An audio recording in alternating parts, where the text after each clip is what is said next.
We just want to say this from the constitutional arrangement and from democracy, that this is the Chamber of Parliament and this is the office of the executive. There's a reason why, under most democracies, including Ghana's democracy, people are called upon to elect by voting the people who end up in parliament, in the legislature. People are called upon to elect by voting the man or woman who will end up as the top executive, the president. They are called upon to elect. There's a reason why we are not called upon to elect the judiciary under our democracy. In some places it happens, but in most places it doesn't. We are not called upon to elect the judiciary because the longest lasting democracies have observed that there always need to be one state institution, an arm of government, that is the bulwark of democracy. So under the Constitution, when this one expires on 6th January, and this one also expires on 6th January, it is this one that does not expire. So on the morning of the swearing in, the morning after Parliament has been dissolved, before the new Parliament comes in, the Lord Chief Justice, acting as the fourth most important person in the pecking order, maintains the position of the leader of the state. And then the Chief Justice goes to the Independence Square. Now, the reason is that there has to be some even playing field for all Ghanaians here. Everyone understands, since Marbury and Madison, that the Supreme Court, when it's making a decision, can make a decision based on political philosophy.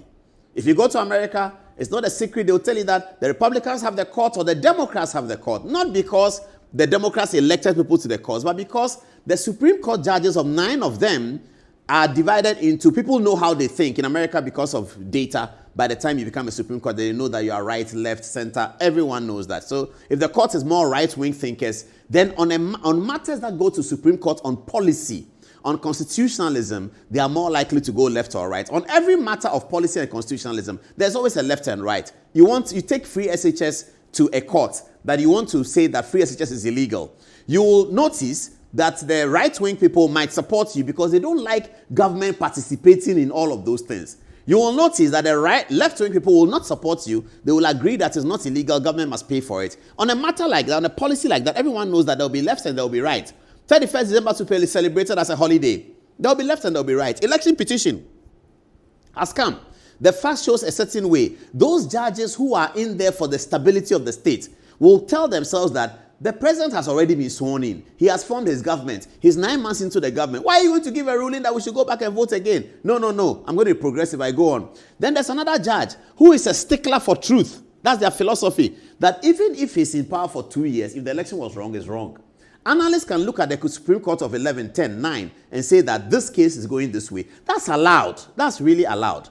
But if you come below that and you come to procedure and processes, it is not permissible that processes can change because the politics of the executive or the politics of the legislature is dictating what happens here in high courts, in court of appeal. So if somebody has defamed me or I have defamed somebody, I've sat here and said that Omanebo Ama is this, that. Omanebo Ama sues me. And then he sues me in defamation. Come and prove what you said. And it should be thought that within the context of politics, the high court judge would determine that MPP is in power, so he'll rule for me, or that NDC is in power, so he'll rule for Omanebo Ama. That should never be the case. And that has happened in Ghana recently, and I'm going to show you how it happened.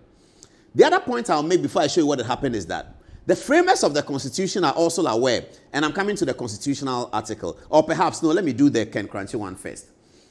Now, this is Ken Korankye. During the election petition of 2013, he made statements that were suggested that he had scandalized the court. Ken Korankye MDC was in power during the election so this is 2014 matter. Or 2013, during the petition, yes, NDC were in power. So Ken Korankye was said to have made statements that are scandalous of the courts. So they hauled him before the court. His lawyer was the learned Adom-Otchere.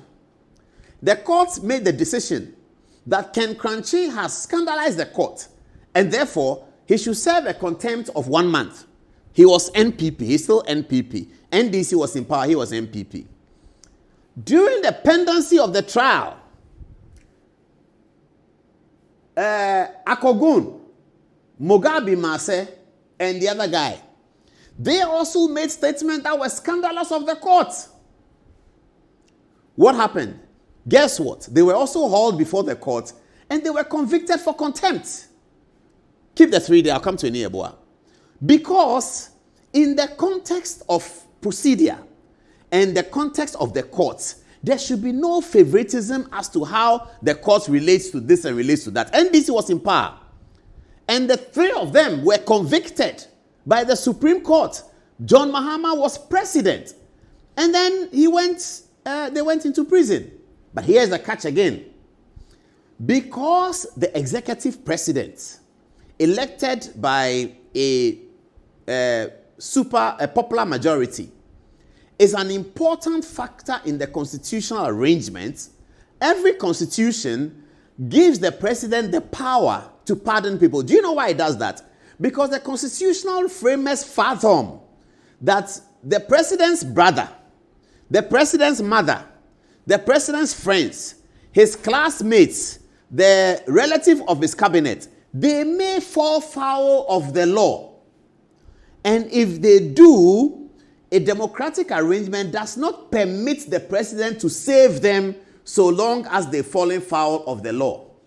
So if the president's brother drives a car into 30 girls and kills them, the Constitution knows that the president, even though he's president, will not be able to do anything about it because his brother will be treated by the law as it ought to be under a democracy.